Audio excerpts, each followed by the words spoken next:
News plus आपकी आवाज में आपका स्वागत है। आज की ताजा खबर, बने रहिए न्यूज प्लस आपकी आवाज के साथ। आज हमारे पास फरीदाबाद के बल्लभगढ़ से एक बड़ी दिलचस्प रिपोर्ट है जी। ये ऑटो रिक्शा से जुड़ी है, लेकिन ये सिर्फ ट्रैफिक नियमों की बात नहीं लगती। नहीं, बिल्कुल नहीं। ऐसा लगता है कि ये शहर के ट्रांसपोर्ट सिस्टम को एक नया चेहरा, एक नई पहचान देने की कोशिश है। बिल्कुल, और ये सिर्फ सड़कों पर व्यवस्था लाने की बात नहीं है, ये उससे कहीं ज्यादा गहरा मामला है। अच्छा, ये ट्रैफिक पुलिस, ऑटो ड्राइवरों और आम यात्रियों के बीच भरोसे की एक नई कड़ी बनाने की कोशिश है। तो सबसे पहला और शायद सबसे बड़ा बदलाव है यूनिफॉर्म को लेकर। हाँ, ट्रैफिक पुलिस के एएसआई नरेंद्र कुमार ने साफ कर दिया है कि अब से हर ऑटो वाले को एक तय यूनिफॉर्म में ही निकलना होगा। और तो यूनिफॉर्म उस पहली दीवार की तरह है जो एक रजिस्टर्ड वेरीफाइड ड्राइवर और किसी भी अनजान व्यक्ति के बीच खड़ी होती है। तो ये यात्री के लिए एक तरह की विजुअल गारंटी है। सही कहा कि वो एक सुरक्षित ऑटो में बैठ रहा है या बैठ रही है। ठीक है, तो वर्दी से एक पहचान बन गई, लेकिन शहर की सड़कों को असल राहत वो तो तब मिलेगी जब ये ऑटो बेतरतीब खड़े ना हो। और यहीं से दूसरा बड़ा नियम सामने आता है, पार्किंग का। हाँ, निर्देश एकदम साफ है कि ऑटो सिर्फ अपने तय स्टैंड पर ही रुकेंगे। मतलब कहीं भी सड़क पर सवारी के इंतजार में ऑटो खड़ा किया तो सीधा चालान कटेगा। ये सिर्फ जाम हटाने के लिए नहीं, बल्कि ट्रैफिक के बहाव को लगातार बनाए रखने के लिए है। और पहचान और पार्किंग के बाद तीसरा फोकस है टेक्नोलॉजी पर, यानी हाई सिक्योरिटी नंबर प्लेट। हाँ। और ये हाई सिक्योरिटी शब्द यहाँ बहुत अहम है। ये कोई मामूली नंबर प्लेट नहीं है। अच्छा, ये ऐसी प्लेट्स हैं जिन्हें आसानी से बदला नहीं जा सकता।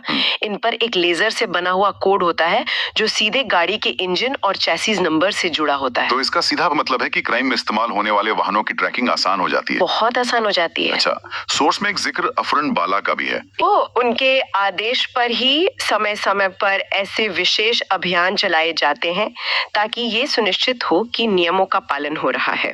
दिलचस्प है कि सोर्स के मुताबिक ज्यादातर ऑटो यूनियनों ने इन नियमों का स्वागत किया है। जी, उन्होंने सहयोग का भरोसा दिलाया है। लेकिन ये इशारा जरूर मिलता है कि पुलिस और ड्राइवरों के बीच बातचीत का माहौल बना है, जो अपने आप में एक सकारात्मक बदलाव है। तो कुल मिलाकर ये सिर्फ कुछ नियमों का ऐलान नहीं है। नहीं, ये पहचान, व्यवस्था और सुरक्षा को एक साथ साधकर शहरी परिवहन को बेहतर बनाने की एक सोची समझी रणनीति लगती है। बिल्कुल। और ये हमें एक अहम सवाल पर लाकर खड़ा कर देता है क्या? कि किसी भी शहर में सार्वजनिक परिवहन को सुधारने के लिए क्या ज्यादा जरूरी है, नियमों को सख्ती से लागू करना या फिर ड्राइवरों और जनता के बीच आपसी भरोसा कायम करना? या शायद असली चुनौती इन दोनों के बीच एक संतुलन बनाने में है।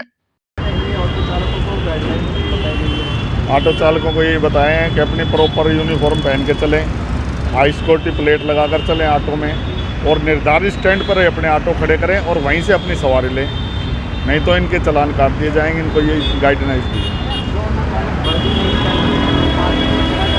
उनके खिलाफ समय समय पर अफसरन बाला के आदेश अनुसार इनके चालान किए जाते हैं। नो पार्किंग का चालान हो या विदाउट नंबर प्लेट हो और हाई सिक्योरिटी प्लेट पे इनके आदेश अफसरन बाला के आदेश आते हैं, तब इनके समय समय पर चालान किए जाते हैं। वर्दी तो इसलिए ज़रूरी है क्योंकि उसकी पहचान हो जाती है, हाँ ये निर्धारित ऑटो ड्राइवर है, जिससे पब्लिक को थोड़ी सुविधा होती है और ऑटो में बैठने से हिचकते नहीं है।